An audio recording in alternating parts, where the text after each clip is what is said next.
pushing the boundaries of expectations, and rewriting the rules of adventure are the reasons we get up in the morning. This is a way of life, a huge and growing community of explorers and adventurers, leading the way, blazing new trails, and raising the bar. We share your hunger for a life without limits, and we know you'll stop at nothing to get there. Well, if we're going to continue advancing and continue spreading our territory to become more of what we were originally intended to be, we need strength for life. Greetings and welcome back, KB Creatives. I'm Stephen Kenyon. So glad you could join us for another adventure of manifesting abundance in our best lives. Email address is kineticbelief@stephenkenyon.com. stephenkenyon.com is the website. Greetings, Miss Maggie. Greetings, sir. I was just thinking, Yeah? I miss your painting. I do too. I miss seeing your artwork. I actually dreamed about, it's funny you saying that. I had a dream about painting just last night. Well, I think what it is we're on the move right now, and so many of all of your paintings were put into storage, and Yes. it's kind of sad. Well, and I was noticing too that we're not even in a place long enough for the paint to dry. Well, we're just and what it is it's the adventure of moving and going and just living life. We're kind of we keep downsizing as a result of that, which is okay. Except I miss your painting. Oh, well, that's nice of you to say. I miss painting as well, but I have started to replace it with some sketching and even some watercolor. So, it's okay. I saw that. And by the way, thank you for the sketchbook, which I had to leave behind at our last destination because my suitcase wouldn't accommodate it. You got the biggest sketchbook you could find. Well, it had to be, the pages were thick because I wanted to use watercolor. Well, what about me? I'm just going to use a pencil or something like that. Well, I didn't know that. Well, anyway. Don't look a gift notebook in the mouth. I'll never. Well, get me another one. Okay. All right. Today, manifesting strength from the joy of love, and whether we realize it or not, we all need the joy of love. Everything in us is actually crying out for it. Mm-hmm.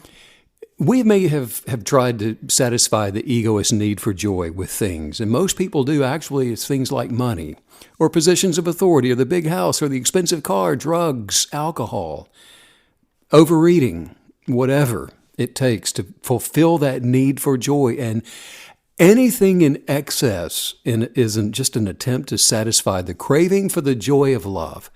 We all need that. Yeah. I can save you some time, actually. Ultimately, those things are just going to leave you unfulfilled. All those things will. Yeah. And none of it will actually bring joy. The happiness that they bring is always temporary, and it quickly vanishes. We are left once again with that deep inner longing for something more. Once the satisfaction of overeating or drugs or alcohol or whatever that illicit thing may be has worn itself off, we're just sitting there wishing we had something else. One thing cannot be another. There really is no lasting substitute for one thing with regards to another. A distraction, perhaps, but it will never be the other thing. Wow. So our entire being is craving what's already within us, the joy of love that's inside of us already. Why are we craving it? Well, it's because if we're to continue advancing in life, Meg, continue spreading our territory, to become more of what our Creator intended for us to be, we need strength for life. Living life requires strength. Yeah. It requires the integrity of strength. It requires a boldness of strength.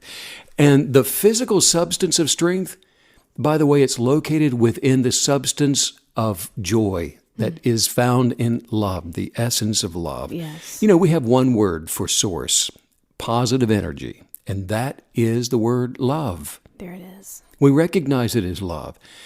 Love makes up the DNA for all life source energy. For example, close your eyes. Just close your eyes and relax your thoughts. Now, from that place of relaxing your thoughts, don't think about what you need to do. Don't think about what you've already done. Don't have any regrets at this moment. Cast down every other thought and go to that place in between them, in between thoughts. And now From this place, just release yourself from the antagonism of any future or past thought. It's pretty quiet there, isn't it? Now pay attention to the life energy that is surrounding your inner being at that place. Notice your quiet inner strength. It's there, and all you need to do is to turn your attention inward toward that place, toward that thing, that strength. Notice the energy field of the potential power that you have for action. If you were to get up out of your chair and need to move, you've got that potential energy already existing on the inside of you, should you want to act. That power is actually the substance of the joy of love. What we call love. That's the power of that, which is our strength to move and to act. Now, from this place, in this moment, align with the desire for life, for more, to act toward the more. And by doing so, joy then begins to fill the inner spaces of our being. You see, every fiber of your being is actually crying out for strength, because we live in a world that is flowing in a negative direction. It's going in the opposite direction. And the human race without love is moving toward the destructive energetics of doubt and that of worry and that of fear. So in order to reach toward more life, which is the purpose of life, to reach toward the more, toward the positive growth and development, we choose to go upstream, you see, against the pressure of negative conformity. And to do that, it requires a lot of strength to continually move upstream. It takes a lot of joy to continually move upstream. It takes effort not to live in doubt and in fear and poverty and the fear of failure. So it's easy to, I guess you could say, not enjoy life. It's much easier to fail at being ourselves than it is to succeed at becoming who we weren't meant to be. That sounds like a riddle. Well, all we have to do to slip back into doubt and unbelief is relax our expectations just a little bit. That's good. Say that again. That's good. I'm just saying that to slip back into doubt and unbelief, all we need to do is just to relax our expectations and our desires for more. Just relax them just a little bit. And by relaxing, it's like if we were trying to go upstream in a water of a river that's moving even fairly slowly. If we were to pull our oars into the boat for just to relax just a little bit, then we start to slip back. And we start to drift downward again with the flow. And all it takes is just a little bit of relaxation in that place of doubt and unbelief. And look, not tolerating reasonings and not making exceptions requires diligence. Right.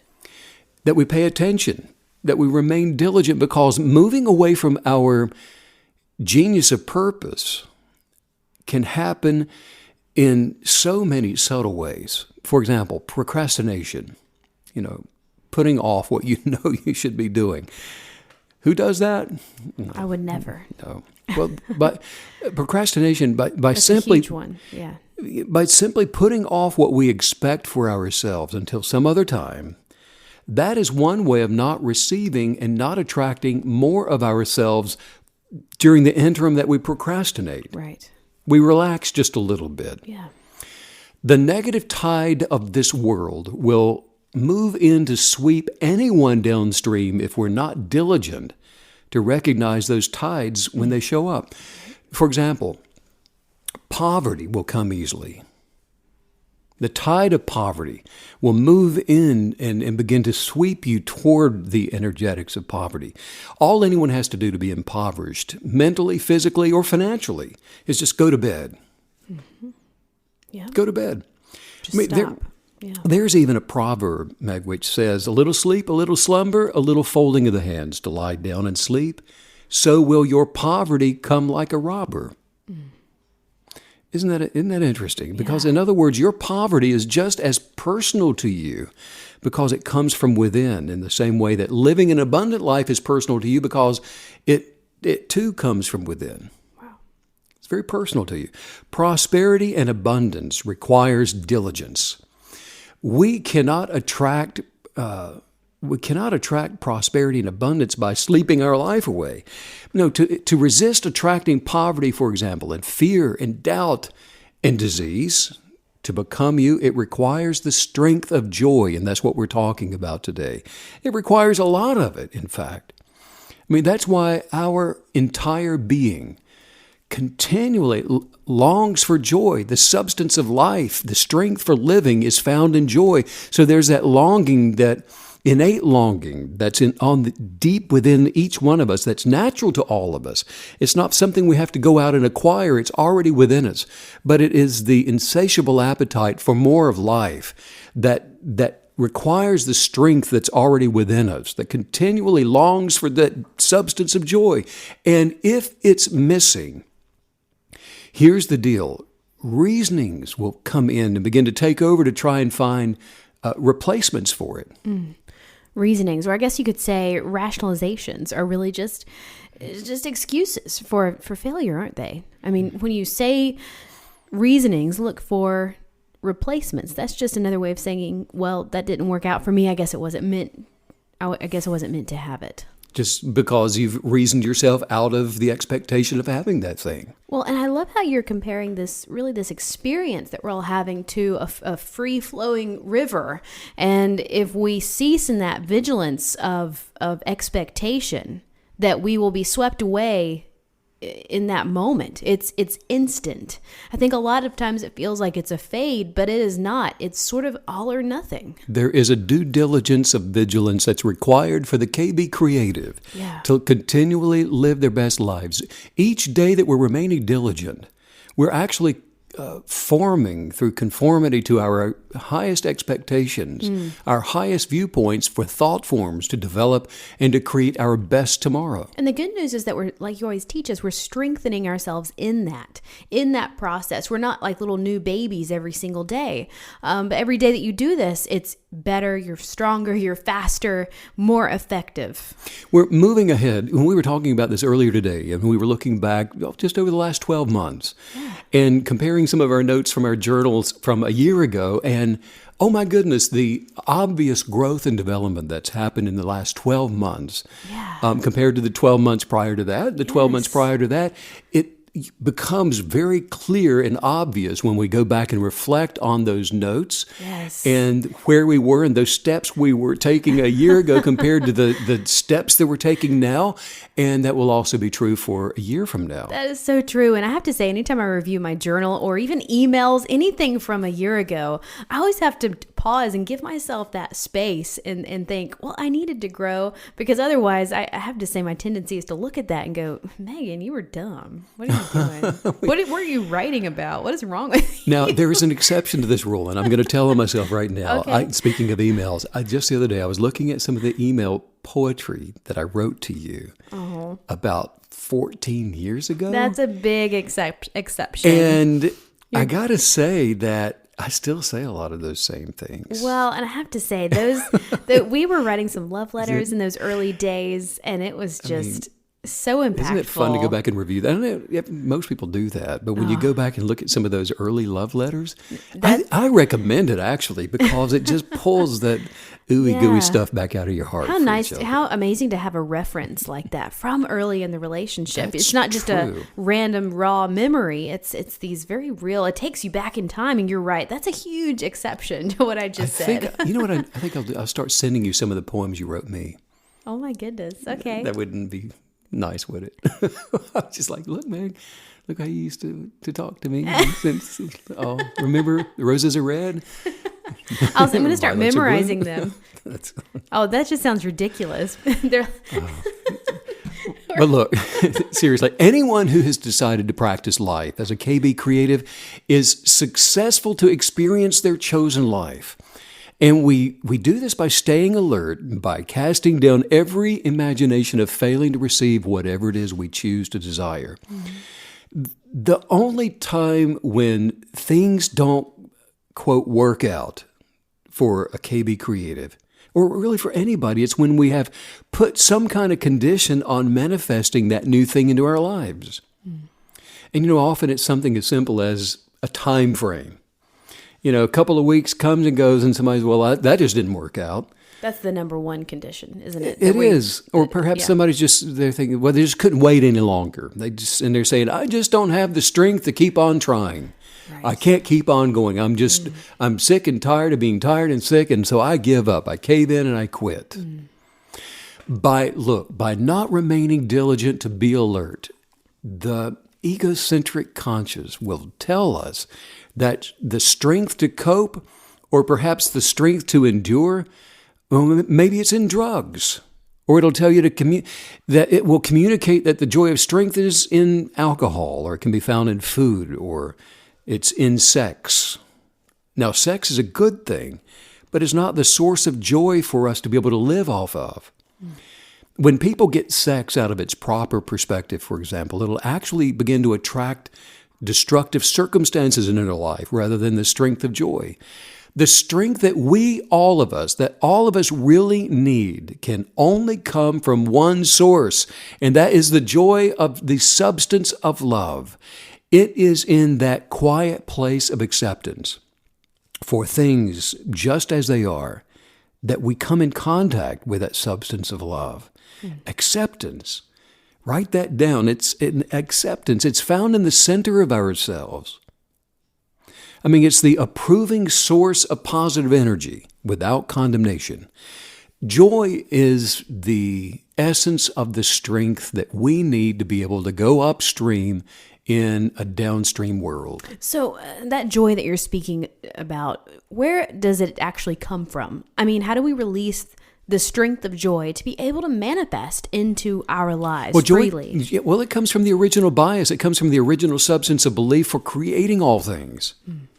The blueprint for all of life, for all things, it was put into the motion of inflation from the very beginning with the quantum particle substance, the Higgs boson, for example, or what some people call the God particle. Slowly and slowing things down, particles streaking to become some type of form, everything vibrating in its own frequency to become a form of some sort. Joy is the substance of peaceful presence. It is a spiritual force of life that enters into the spirit of humans. In the same way that love, peace, gentleness, a desire for goodness, meekness, temperance, all of those things enter in.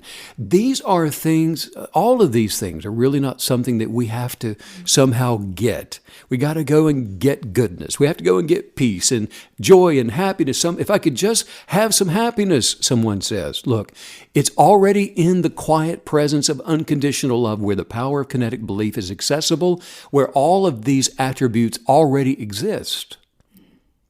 And because of their accessibility, and because we receive all of these attributes in the space between thoughts, in the presence of peace, kinetic belief accesses the substance of joy from that place that manifests by trusting in what already is. You see, joy is a product of present tense peace that we don't have to create because it's original to us. You see, it already exists on the inside of us already. And we only need to look there as we meditate on the presence of it. Mm-hmm. Yeah. Joy comes into consciousness. In other words, it comes into the place of our awareness from a revelation of love, which is a revelation of the mind of creation, a revelation of God. And I discovered this truth by meditating the things of the substance of love. Love is not a feeling. Love is the eternal source for all of life. Joy, in the same way, is not a feeling. We can feel it, and we can feel its presence, but joy itself, it's not a feeling. No person or circumstance can take the substance of joy away from us that already is within us. It's already there. And so we can go into the presence you see, of the substance of joy anytime we should choose. And like you were mentioning earlier, practice or working that muscle memory for moving into this place is all that's required. And through the meditative practice of that, we can go into the place of the substance of joy, and because it's already within us. By not seeing any other person, for example, as a threat, by choice, by not seeing them as an enemy, but only just as another soul, not somebody with some ugly shoes, and not somebody with something that you just don't like, because that makes you mad when you don't like something, or you're sitting and judging a person walking down the street. Well, I don't like her hair. I don't like what she's wearing. I would never wear that. I don't like the way she's walking or talking. I don't like what I heard her just say. You know how the mind does? Yeah. And by judging somebody in that sense, we moved out of that centering place of being in the presence of now, between thoughts, where peace and joy and happiness and all those things exist. And so by not seeing that other person going down the street as any kind of a threat, not as an enemy, but just as another soul, having their natural experience, we're not judging them in any way. By doing that, we quieten our thoughts. And then our awareness enters into the substance of unconditional love. And this is the place where all is well. This is the place of nothing missing. Nothing is broken in this place. Nothing is required. There's no anxiety here. There's no fear. There's no worry. There's no doubt, because it's from this place of present tense now in gratitude that all is well.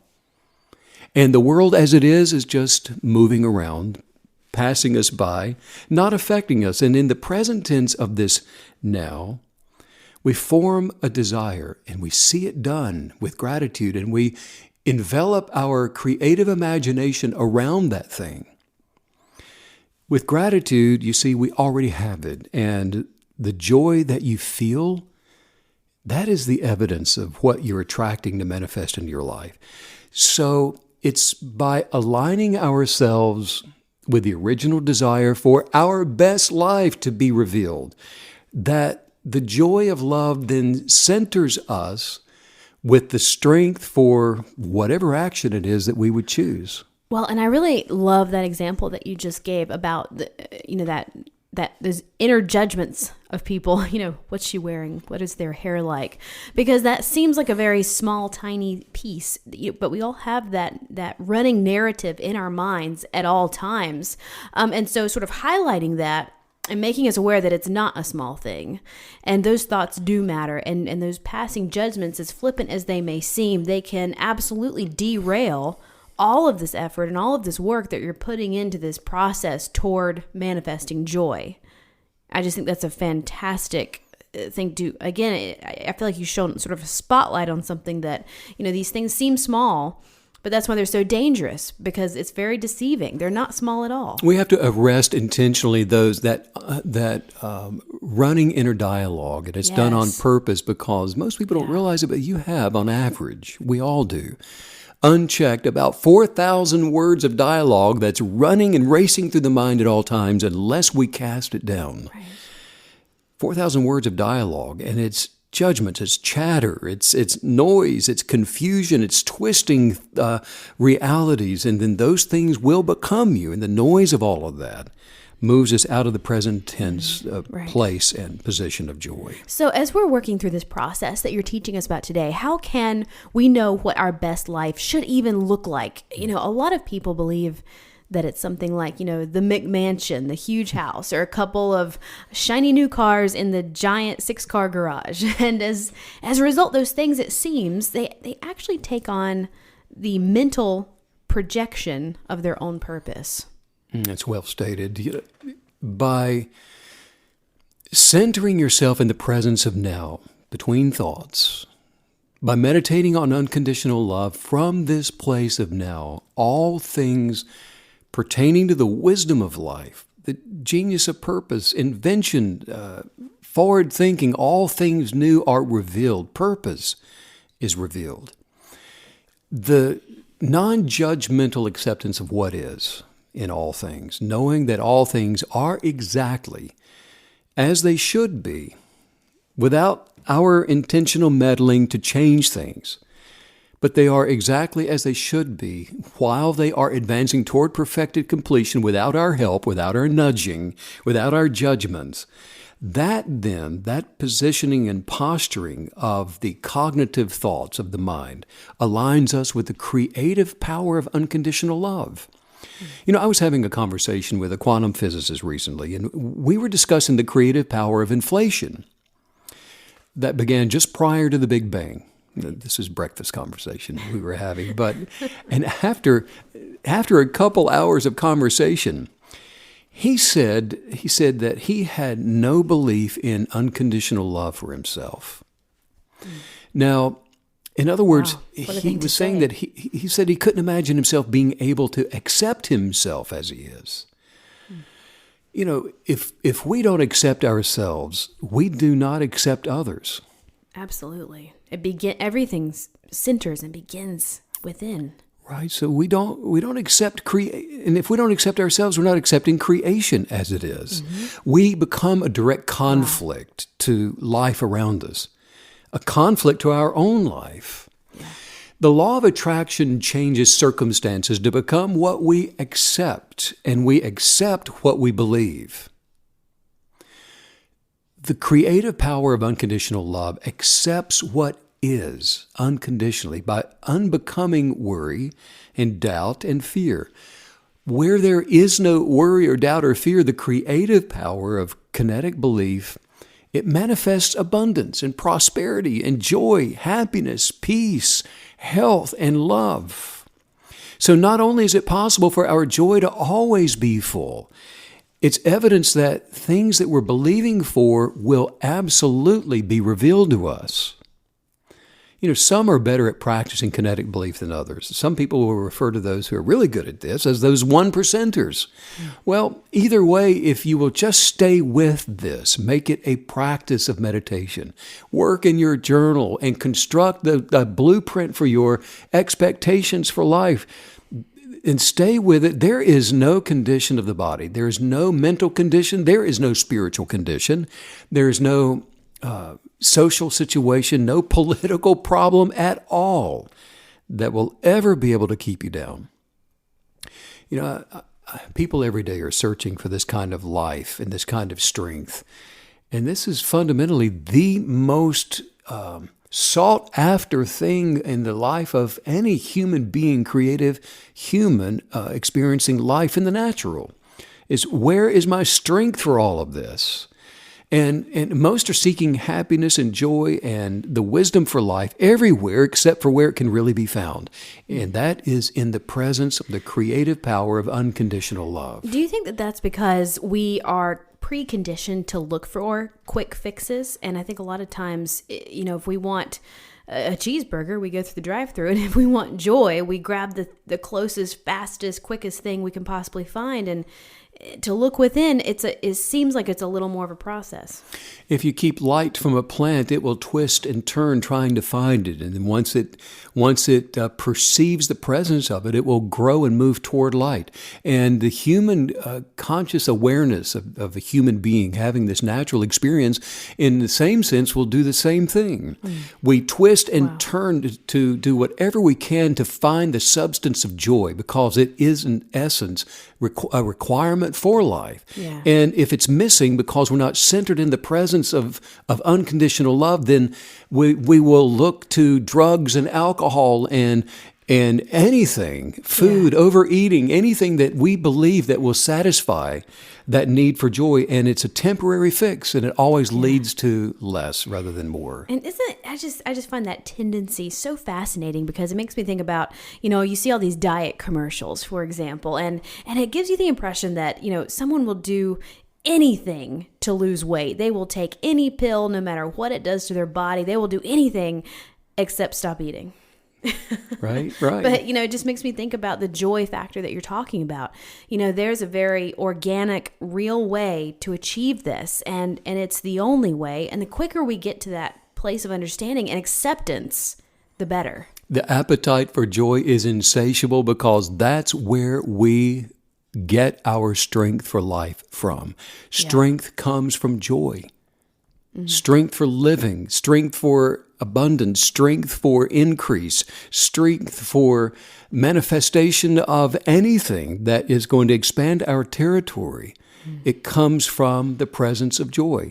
One of the most powerful ways to live life, and I realized this many years ago, is to meditate on centering in the fullness of unconditional love for self, for my Creator, and for all others. And I do it in that order. I meditate on it for myself and for my Creator, and then all others. In the same way, and all things work to manifest knowledge, wisdom, enlightenment, whatever is required where we are for an abundant life from that place of now, centered in the presence of unconditional love.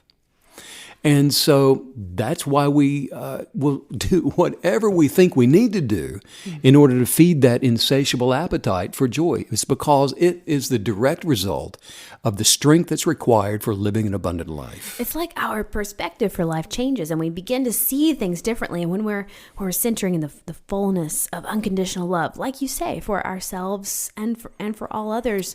And also, what you just said gave me this concept too. It's so obvious that at some point, after we've learned so much and we've listened to the podcast and we're kinetic believing and we're working it, we're doing it, it's the doing. It's always going to come back to the doing. You know, you just talked about this form of meditation that you partake in, and the concept is great, but you have to do it. You have to put it into play, into action. Put it into motion. Otherwise, why bother? You know, isn't life about expanding? Life is about the inertia of kinetic energy. It's about becoming more. It's about growth and development.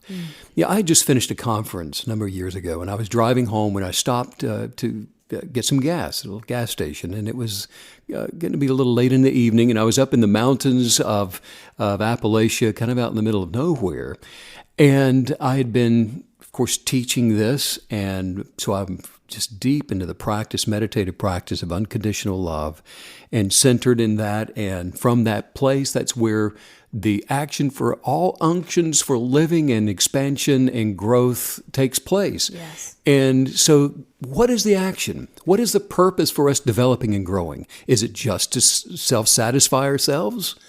No, I was pumping gas, and I had this, from that place of being centered, an intuitive unction of wisdom.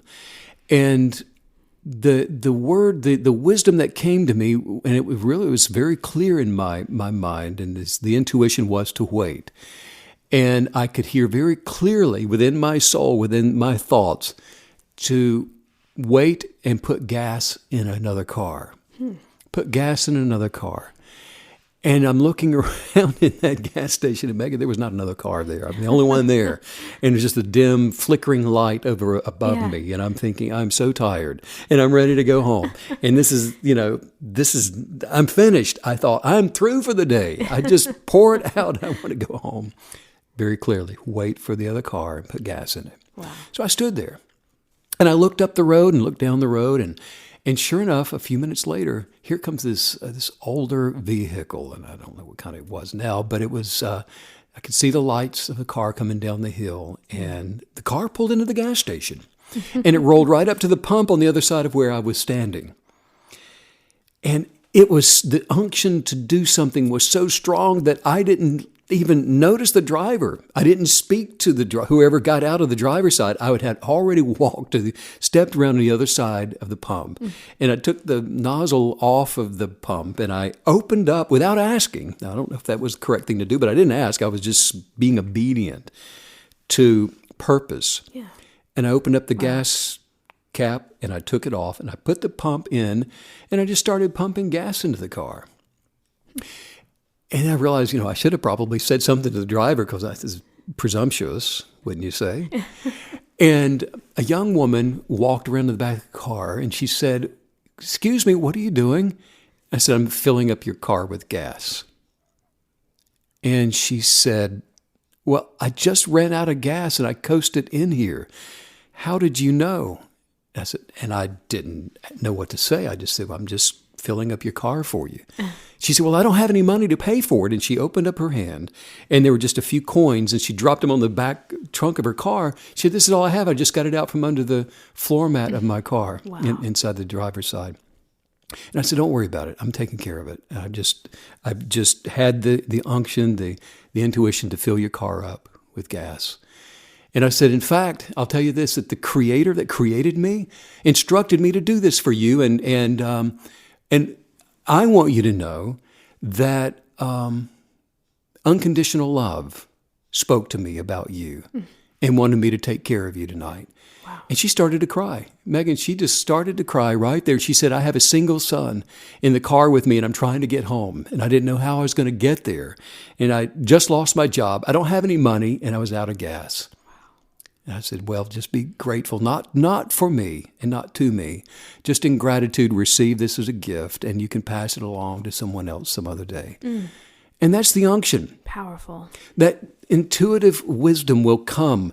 The word of wisdom had helped a single mother right there in the middle of, obviously a very stressful time in her life. And so to your point, what is the reason for the action? What's the reason for living? It's not just to endow ourselves with riches and wealth and great health and walk around proudly, holding our heads high, saying, look at me. It's so that we can be a gift to others as well. And that's the point of life. And look, the energetics of unconditional love, that night they spread from me to her. I mean, she got it. Her gratitude, I could see it. It opened her conscious awareness to become more and for her to attract more into her own life and to live more and to see more. There was enlightenment that showed up on the scene there that evening, and she began to understand more as well. It brought her to her inner strength of great joy. Her countenance changed. The joy that I was operating from, it became her. And joy moved into a place that had been occupied by depression. The energetics of joy moved in there. And the result of her encounter right there with the strength of joy within my unconditional presence of love, it was her joy. So how do we release our inner joy? Since it's already within the space of our spirit and love just feeds it and it energizes it, it has got to be released in order to be kept. It would just perish and quit to be if we didn't share it and give it a place to go. So it's by the releasing of it that it becomes more. Well, how do we do this? Another way that we do this is through gratitude. Abundant life, it inhabits gratitude to manifest more abundance and more life. Abundant life inhabits gratitude to manifest more abundance and more life. The full effect of joy works to attract more joy and more peace and more happiness in gratitude. The strength of mind, body, and soul to advance and then to become more of each. All those are released with the words of our expectations. Every life-giving quality of love is released with the desire of our words. We were talking about the power and importance of the words that we use earlier today. Yes. Well, that's how we release that life-giving quality of love, is with those words. For example, words of joy spoken with our mouths will stir and release the joy from within us, bringing the strength that we have got to have from the provision for life. Joy is also released in the imagining of our desires and gratitude that we practice through the power of kinetic belief. When we're journaling, we get to the end of that expression of a thought form, and then what do? Through affirmations, and then we go into the presence of gratitude and a meditative presence of gratitude. And that is an expression of having already received this. I am so grateful that this is done in my life, that I have wisdom and enlightenment and knowledge, and I have promotion. I have financial abundance. I have my every need met. And for that, I'm grateful. I have the desire for this thing that I have journaled in my life coming to pass for me. And for that, I'm grateful for that. And it's through the present tense gratitude, the substance of joy, then it penetrates our unconscious and our conscious minds.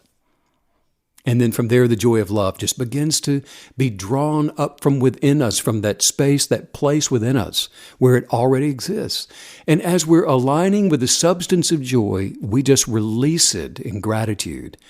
And then unmovable energetics of belief do what we cannot physically on our own do, and things begin to happen that we can't even explain, and heart's desire begins to show up and manifest into our lives. And it's from this place of awareness that the strength of wisdom, from our genius of purpose and enlightenment, all these things are applied in so many different directions, and it'll solve all kinds of problems, won't it?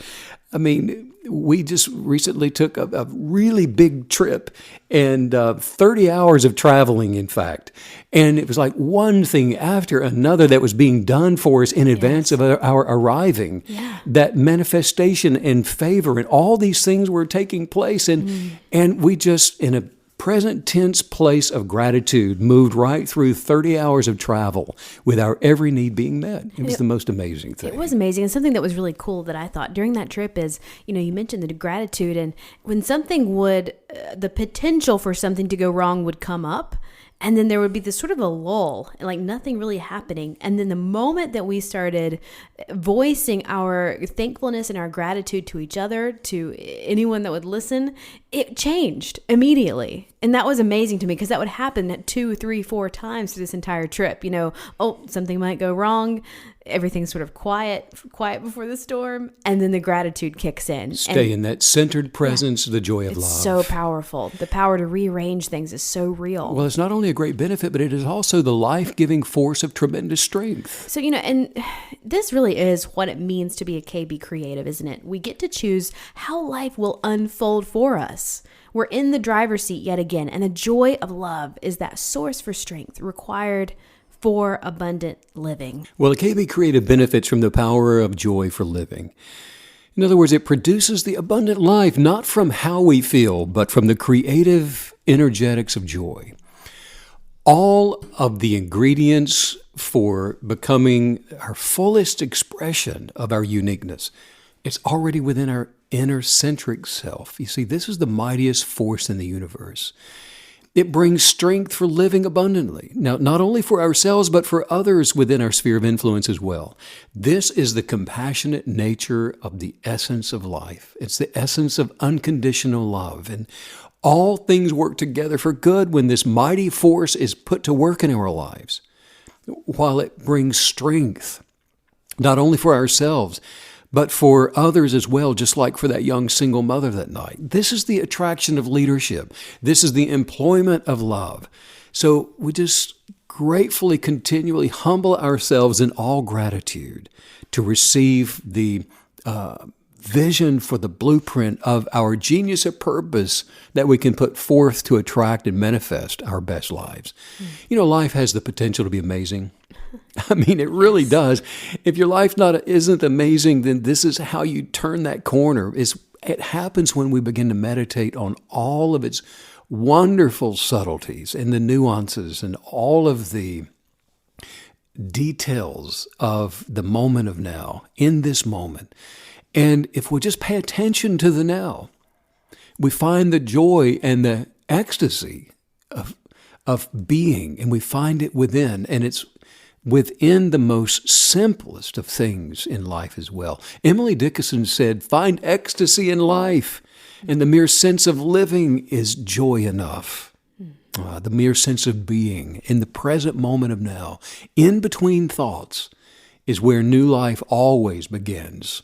Well, let's work on some highest viewpoint affirmations. Yes, my favorite part. Just say this out loud. Say, I desire the presence of joy in my life. I desire the presence of joy in my life. At all times. At all times. Today.